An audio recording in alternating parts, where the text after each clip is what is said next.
There are forces working against you right now, and the most dangerous part is this: you do not see them. They are not loud. They do not interrupt your day. They move quietly, shaping your choices while you believe you are acting with control. That is why they win. These enemies do not come from the outside.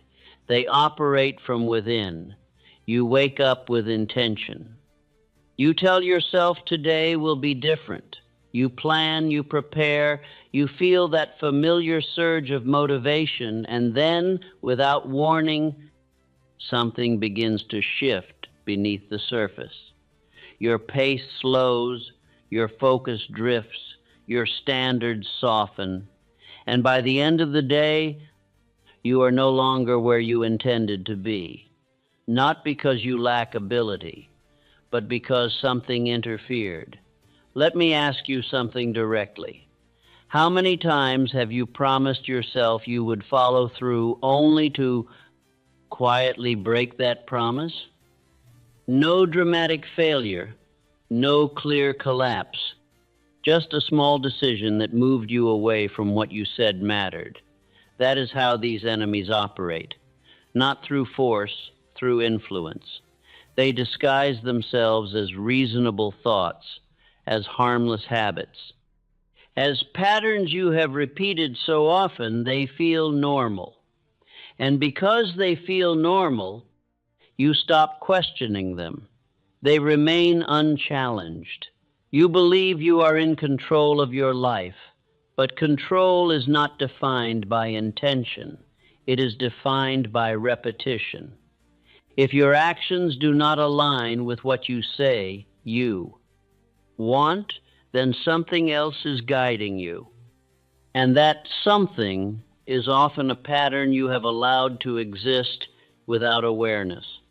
This is the gap between desire and behavior, and it is where these enemies live. Have you ever noticed how quickly your mind offers alternatives when you are about to act? A reason to wait, a reason to adjust the plan, a reason to make an exception just this once. That is not random, that is conditioning. Each time you accept that suggestion, you reinforce it. Each time you delay, you make delay easier. And over time, what began as a small habit becomes a fixed response. A response that shapes your future, quietly, consistently, without resistance. This is how progress is lost, not in a single moment, but in a pattern of small decisions that seem insignificant in isolation, but when repeated, create a direction that leads you away from what you want. Most men never recognize this. They look outward. They blame circumstance, timing, or opportunity. They search for answers in new strategies, while the real cause remains untouched. That is the danger. What you do not see, you cannot change. And what you do not change continues. These enemies thrive in familiarity. They feel comfortable, predictable, safe. And because they feel safe, they are protected, allowed to continue without interruption, without correction, without awareness. But safety is not progress. Comfort is not growth. And what feels easy often leads nowhere. Let me be clear. These enemies are not rare. They are common. They exist in your daily routine, in your thinking patterns, in the way you respond to discomfort, in the choices you make when no one is watching. And because they are subtle, they are ignored until their effect becomes visible. By then, time has been spent, opportunities have passed, and the distance between where you are and where you could be has grown larger than it needed to be. But this can be reversed, not by doing more, but by removing what is. weakening you. Because progress is not only built through action, it is preserved through elimination. In this lesson, you will uncover 5 specific enemies that are shaping your future right now. Not obvious ones, but quiet patterns that influence your behavior without demanding your attention.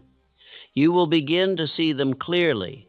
You will recognize their presence, and once you recognize them, you gain control. Because awareness breaks repetition, and broken repetition allows change. But you must be willing to look, because these enemies will not present themselves as problems. They will appear as habits, as logic, as routine. And unless you question them, they will remain. So listen carefully, not casually, but deliberately. Because what you are about to uncover is not external, it is internal. And once you identify it, once you remove it, you will realize something most men never do, that your future was not being destroyed by circumstance, but by patterns you were allowing to continue. There is a form of failure that does not announce itself. It does not arrive with force, nor does it present itself as collapse. It comes quietly, so quietly that most men never recognize it until its effect has already shaped their condition. It is not defeat, it is drift. If I were to begin again, I would concern myself first, not with large mistakes, but with small deviations. For it is not the great error that directs a man away from his aim, it is the repeated, unnoticed shift. A man begins with intention. He knows what he desires. He sets a course. Yet as the days pass, something begins to change, not in a single moment, but gradually. His attention moves. His effort weakens slightly. His direction becomes less precise. He does not stop. He continues. But he is no longer aligned. This is drift. And drift, when left uncorrected, becomes direction. Most men do not recognize the moment it begins, for it does not feel like loss. It feels like adjustment, a small delay, a slight change of plan, a decision that appears harmless in isolation. Yet these small adjustments accumulate. Each one moves the man slightly away from where he intended to go. And because the movement is slight, it is ignored. If I were beginning again, I would not ignore these moments. I would observe them closely, for they determine the path more than any single decision. There is also a danger in routine. A man repeats his days. He follows patterns. He moves through familiar actions without examination. And in this repetition, he assumes that he is progressing. Yet repetition without direction does not produce advancement. It produces movement, and movement without aim leads nowhere. If I were beginning again, I would not trust routine alone. I would question it. I would ask whether what I repeat is moving me forward or simply keeping me occupied. There are many men who are active, busy, engaged, yet their position does not change. They do much, but they do not advance. This is the result of drift. Effort applied without alignment. If I were beginning again, I would not measure my progress by activity. I would measure it by direction, for direction determines outcome. There is also a gradual dulling that occurs when drift is allowed to continue. A man who once felt clear becomes uncertain.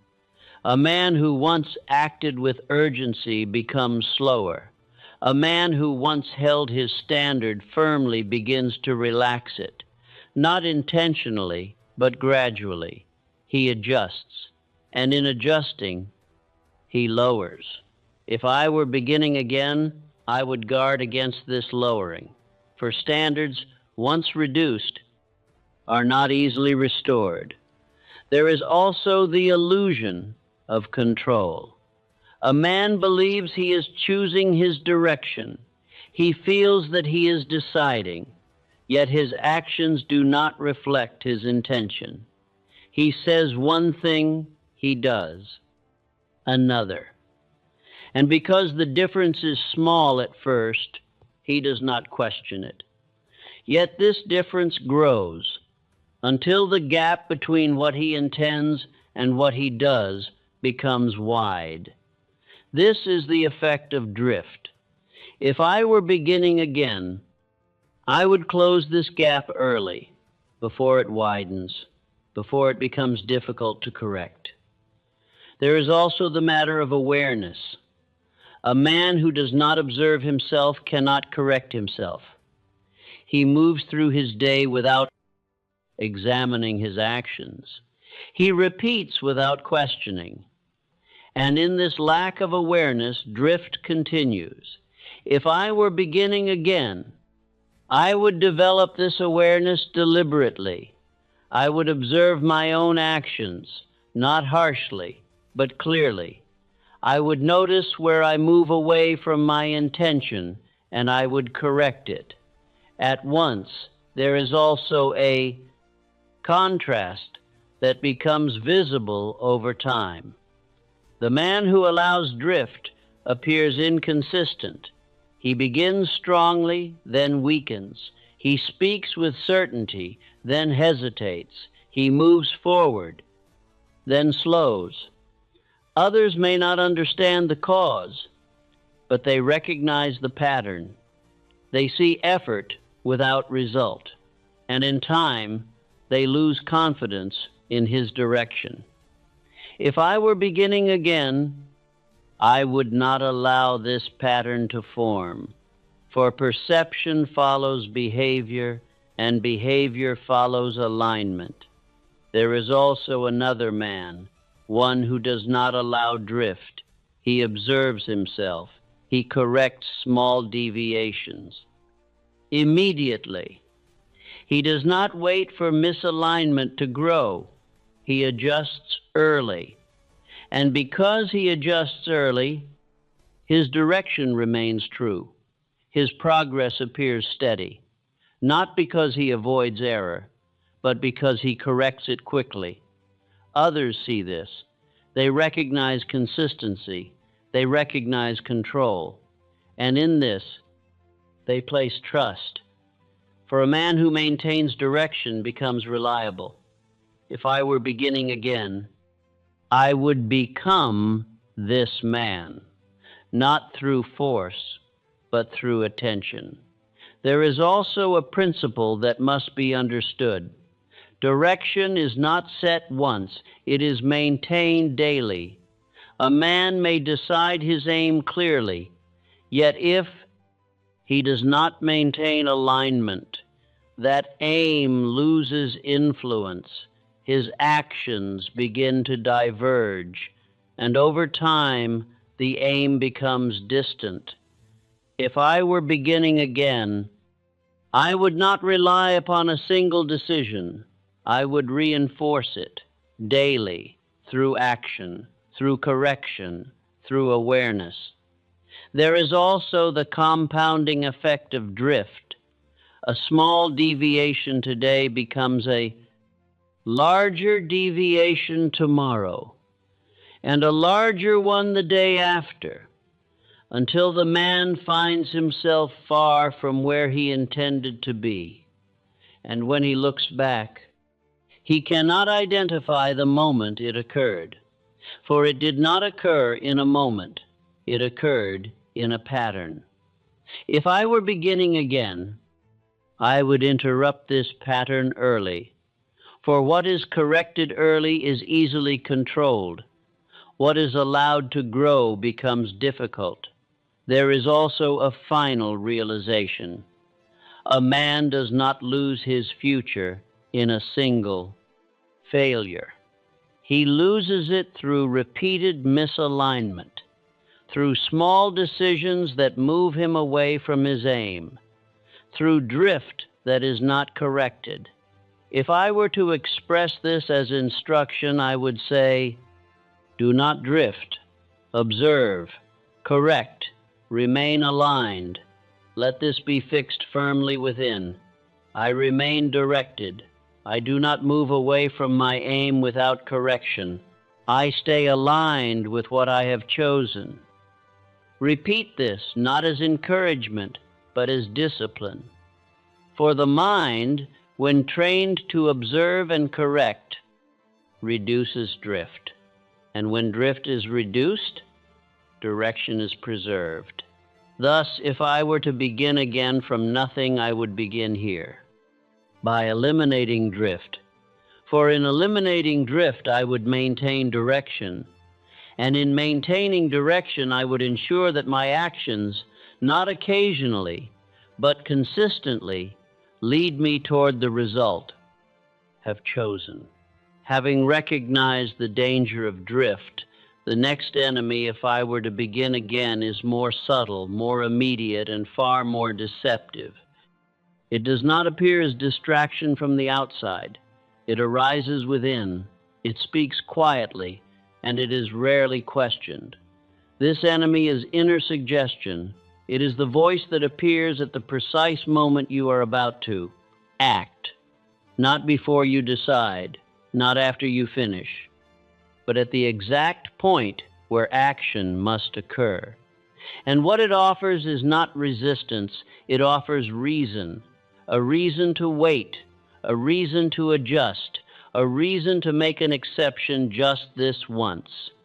If I were beginning again, I would learn to recognize this voice at once, for it does not oppose you directly, it persuades you. There is a distinct pattern to its appearance. A man decides, he forms intention, he prepares to act, and at that moment, without warning, a thought appears. It is not forceful, it does not command, it suggests. Begin later, take more time, adjust the plan, do this. Instead, these suggestions feel reasonable. They do not appear as weakness, they appear as logic. And because they appear as logic, they are accepted. If I were beginning again, I would not accept them without examination, for they are not neutral, they are directional. Each suggestion, once accepted, moves the man slightly away from his original decision, and in that movement, his authority weakens. There is also the danger of familiarity. A man hears these suggestions so often that he no longer recognizes them as interference. They feel natural, expected, part of his thinking. And because they feel natural, they are not resisted. They are followed. This is how inner suggestion gains power, not through force, but through repetition. If I were beginning again, I would separate myself from this voice. I would observe it, not identify with it. For the moment a man believes every thought he hears is his own command, he loses control. There is a difference between decision and suggestion.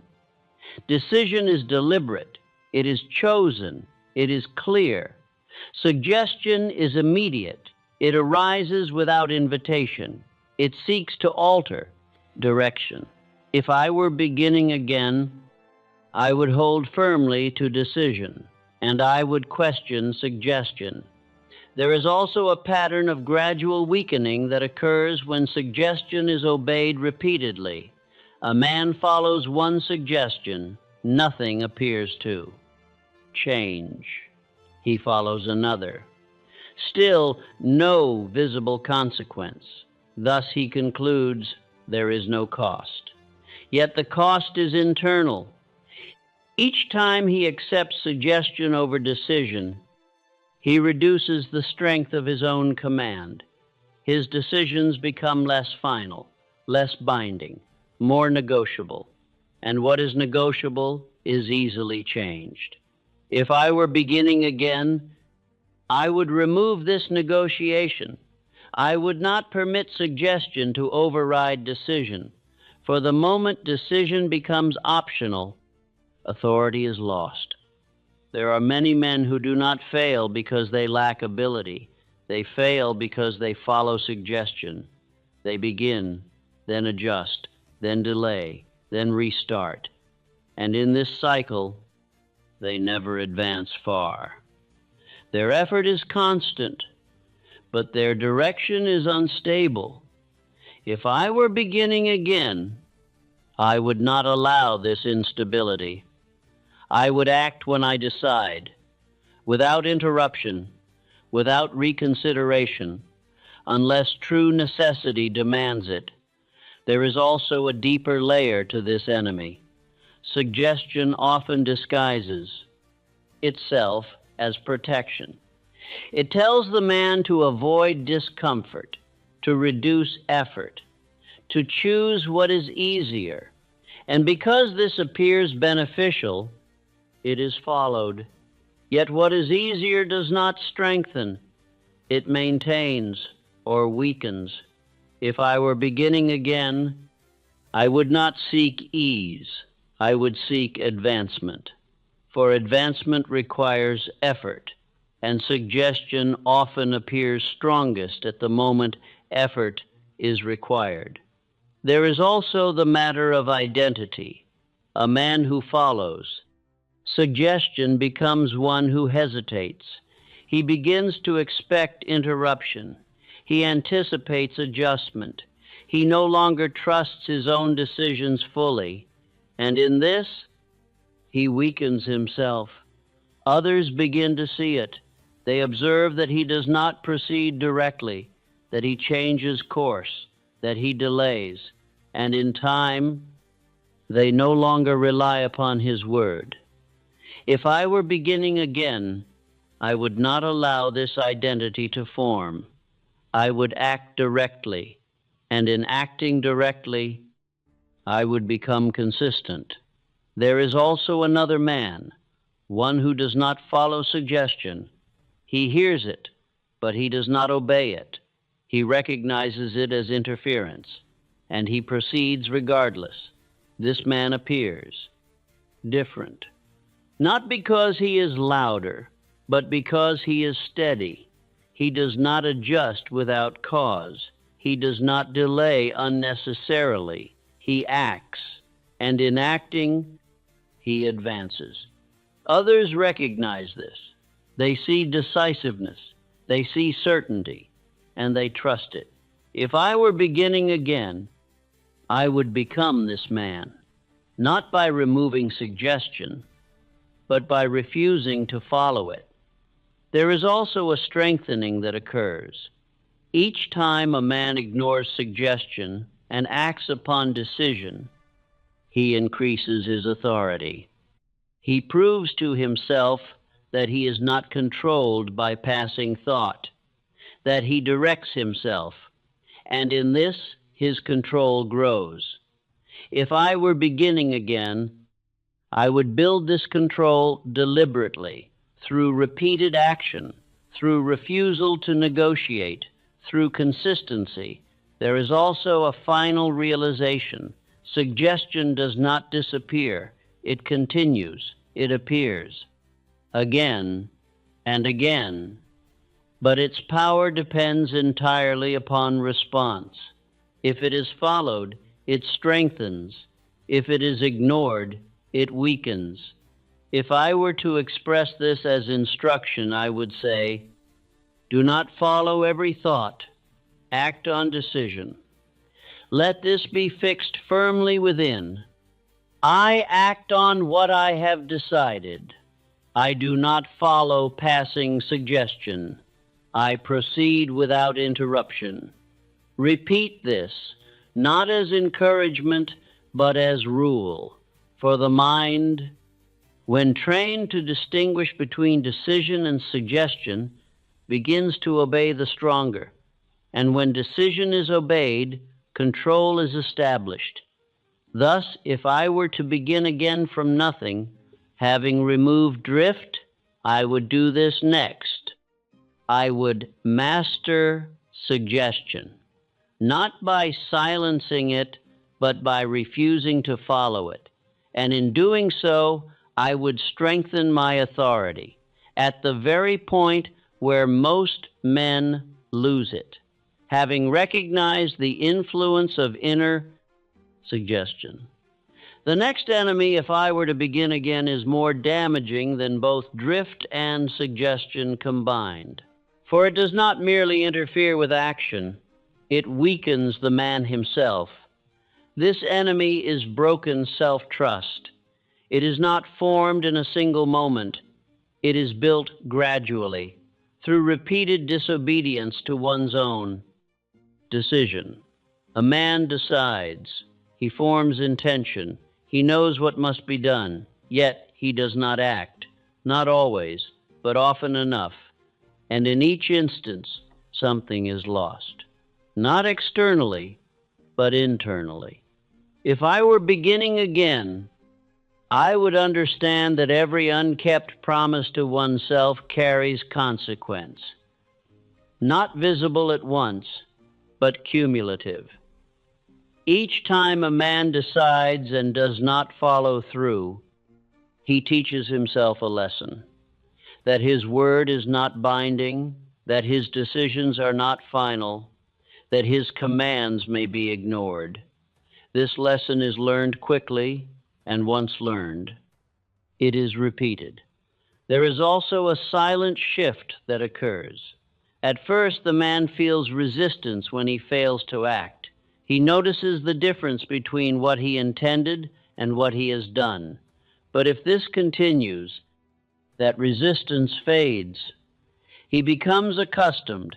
He no longer expects himself to follow through fully, and in this, expectation lowers.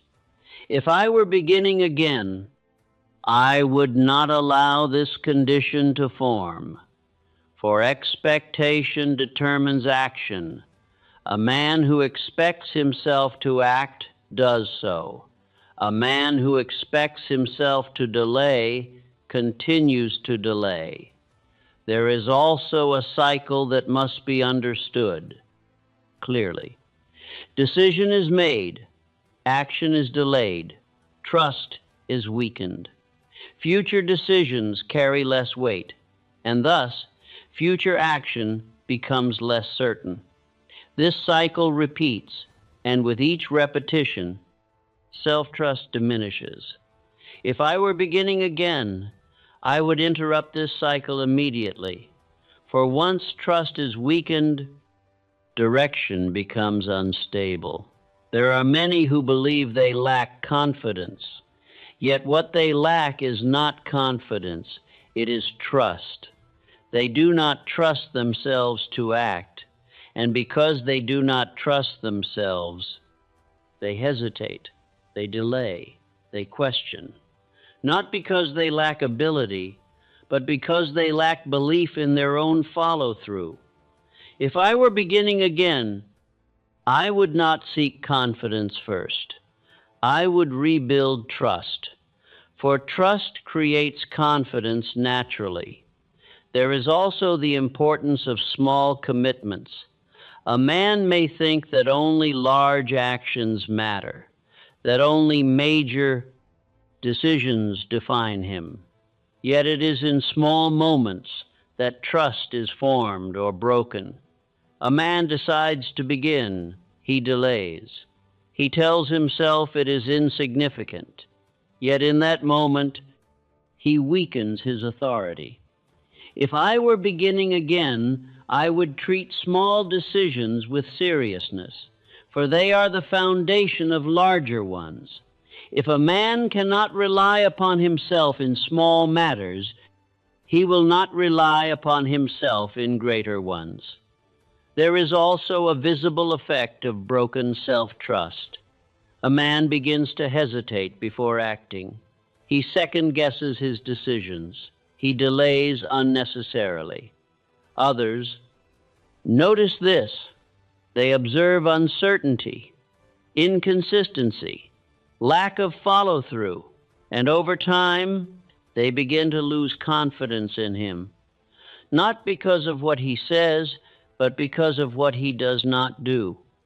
If I were beginning again, I would not allow this perception to form, for reputation follows behavior, and behavior follows trust. There is also another man, one who keeps his word to himself, not perfectly, but consistently. He decides, and he acts. He does not allow delay to become habit. He does not make promises he will not keep. And in this, something forms. Trust, not declared, but proven. Each time he follows through, he strengthens it. And as it strengthens, his actions become more direct, more certain, more consistent. If I were beginning again, I would become this man, not through force, but through obedience. There is also a transformation that occurs. At first, the man must remind himself to act. He must overcome hesitation. He must apply effort. But as trust builds, this changes. He no longer questions whether he will act. He expects it. And in this expectation, hesitation disappears. Action becomes immediate, natural. If I were beginning again, I would pursue this condition, for it removes struggle.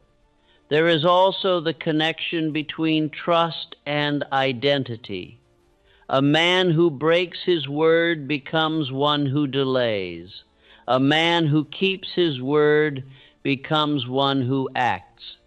This identity is formed through repetition, not through declaration. If I were beginning again, I would shape this identity deliberately through consistent follow-through until it becomes natural. There is also the role of consistency. Trust is not built through occasional obedience. It is built through repeated action. A man who follows through once gains little. A man who follows through consistently builds certainty. If I were beginning again, I would act consistently, not perfectly, but reliably. There is also a final realization. Self-trust is the foundation of all progress. Without it, no decision carries weight. No plan holds. No direction is maintained. But with it, action becomes stable, and stability produces result. If I were to express this as instruction, I would say, keep your word to yourself every time you can. Let this be fixed firmly within. I trust myself because I act. I follow through. I do what I decide. Repeat this not as encouragement, but as standard. For the mind, when trained to obey its own command, begins to rely upon it. And when it relies, it acts. Thus, if I were to begin again from nothing, having mastered drift and suggestion, I would do this next. I would rebuild trust through action, through consistency, through obedience to my own decision, until my word is no longer questioned, but followed, without hesitation and with certainty that I will do what I have decided, every time it matters. Having rebuilt self-trust through obedience, the next enemy, if I were to begin again, is one that appears not as weakness, but as wisdom. It does not present itself as avoidance. It presents itself as reason. It is the preference for comfort disguised as logic. This enemy is difficult to detect, for it does not oppose effort openly. It redirects. A man intends to act. He prepares. He is ready. And then a thought appears not to stop him, but to adjust his course, to wait a little longer, to choose a better time, to avoid unnecessary strain. This appears reasonable. It appears intelligent. Yet beneath it lies a simple truth. It reduces effort. If I were beginning again, I would question such reasoning. For not all logic leads forward, some of it leads away. There is a natural tendency within man to seek comfort, to avoid strain, to reduce effort where possible. This tendency is not harmful in itself, but when it governs decision, it becomes limiting, for progress requires effort, and effort is often uncomfortable. If I were beginning again, I would not allow comfort to guide my direction. I would allow purpose to guide it. There is also the subtle nature of this enemy. A man does not say, I choose comfort over growth. He says, I will adjust this slightly. I will take a more efficient path. I will conserve my energy. And in these adjustments, something is lost. Not immediately, but gradually. Effort is reduced. Standards are lowered. Direction weakens. If I were beginning again, I would observe these adjustments carefully, for they are rarely neutral. They either strengthen or weaken. There is also the danger of repeated acceptance. A man chooses comfort once. Nothing appears to change. He chooses it again. Still, no visible consequence. Thus, he concludes that the choice is harmless. Yet the consequence is not immediate. It is cumulative. Each time comfort is chosen over effort, the preference for ease is strengthened. And in time, effort becomes less natural. If I were beginning again, I would interrupt this pattern early. For what is repeated becomes preferred, and what is preferred becomes habit. There are many who live within this condition. They remain within what is safe, what is familiar, what requires little strain. They do not fail dramatically. They remain stable, yet they do not advance. Their lives become defined by maintenance, not growth.